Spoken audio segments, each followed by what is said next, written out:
السلام عليكم. النهارده ان شاء الله هنعمل صوابع جلاش باللحمه المفرومه، حكايه وروايه.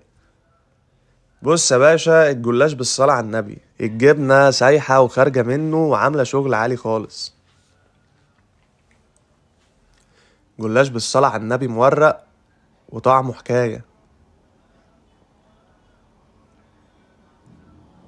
اوعى وشك. يلا بينا نقول بسم الله. الاول عندنا هنجيب بصلايه وهنفرمها زي ما انتوا شايفين. بعد كده هنجيب طاسه وهننزل بمعلقه زيت ومعلقه سمنه، وهننزل بالبصلايه اللي احنا فرمناها. اول لما تدبل وتغير لون هننزل بنص كيلو من اللحمه المفرومه. هنقلبها مع البصل لحد ما تغير لونها. بعد كده هننزل بالبهارات، نص معلقه صغيره من الملح ونص معلقه صغيره من الفلفل الاسود ورشه من السبع بهارات، ويا سلام بقى لو في جوز الطيب. ولع الدنيا. بعد كده هنجيب لفة الجلاش بتاعتنا، هنسيب الكيس بتاع اللفة تحت الجلاش، وهنجيب أول طبقة وهندهنها بالزيت. بعد كده هنجيب الطبقة التانية وهنحطها على الطبقة اللي احنا دهناها زيت ومش هندهنها حاجة.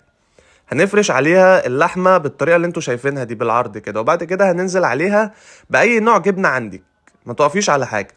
الكيس بقى اللي انا قلتلكوا عليه هنلف بيه رول الجلاش بكل سهولة وببساطة زي ما انتوا شايفين. هنعمل الكمية كلها بنفس الطريقة دي. انا الصينيه دي خدت مني لفه جلاش. بعد كده هنجيب الصينيه اللي احنا هنسوي فيها وهنديها دهنه زيت من تحت، وهنرص الجلاش زي ما انتوا شايفين. بعد ما نرص الكميه بتاعتنا كلها هنديله دهنه زيت من فوق، وهندخله الفرن 5 دقايق لحد ما يغير لونه. واحنا عملنا كده علشان تديله توريقه في السوا. بعد كده هنعمل اللي احنا هنسقي بيه الجلاش. هنجيب كوبايه من اللبن وواحد عدد بيضه، وهننزل بنص معلقه من الملح ونص معلقه من الفلفل الاسود ورشه بسيطه من البيكنج باودر، واقلب الكلام ده كله مع بعضه، ويلا بينا ننزل بيهم على الجلاش.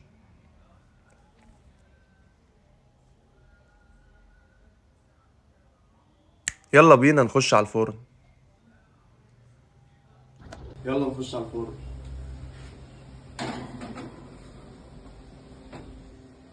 تعالوا نبص بقى على الصينيه، حكايه وروايه.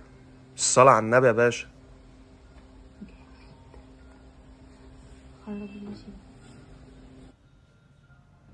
بص بقى تورية الجلاش وطعمه حاجة تانية خالص. جربوها وإن شاء الله تعجبكم، وشكرا.